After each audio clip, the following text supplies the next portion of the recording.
we taught the second lesson, which was still over momentum and rotational momentum specifically. So the first thing that we talked about was simply objects in space, rotation version.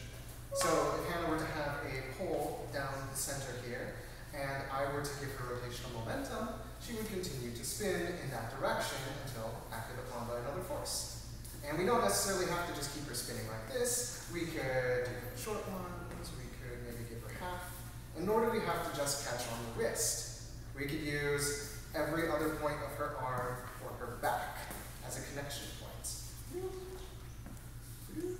And then we talked about why this is actually important and how this actually works in a dance, which was to use it in a turn. Yeah. So the one that we talked about first was our free spin, and she is now an object in space, and will continue to spin until I make her go in another direction.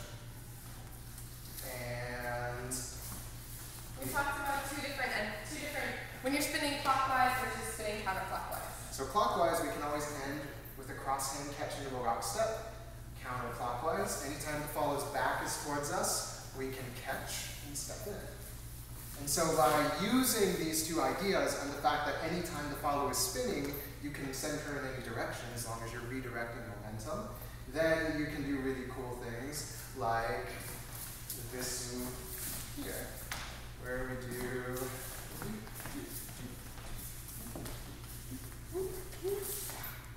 which you may remember from part 1 of the video. But it's all using the exact same things, that rotational momentum. Yeah, and one of the other things that we mentioned, and I think is really important to go over in this lesson, is frame, because if the follow doesn't have frame, this doesn't really work at all. But it's not just the follows frame, it also has to do with the leads frame, because having a good frame makes all of this possible. Yeah.